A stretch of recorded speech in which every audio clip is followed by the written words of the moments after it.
Welcome to episode 30 of Pausing in the Prophets.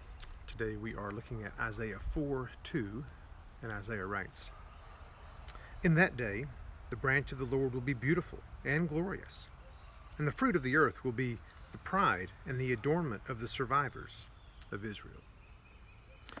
We will look in more detail at the specifics of Isaiah 4:2 through 6 in a later episode, but we need to rest in the utter surprise of verse 2. We've been seeing and dealing with God's judgment, the consequences of the nation's sin, and abandonment of their God. It has been an ugly picture that Isaiah has been painting. And we've seen the phrase "in that day" before in both chapters 2 and 3. So we expect more judgment.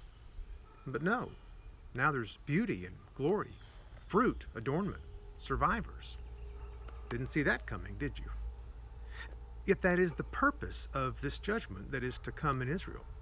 Repentance and cleansing and restoration and ultimately flourishing.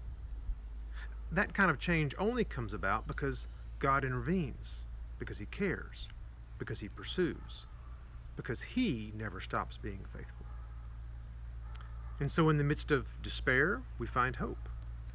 It's a reminder that God is the author of the story we're in.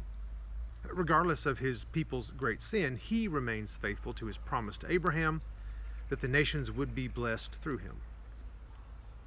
And only God is able to draw men to Himself, where His beauty and glory reveals itself through repentant and changed people.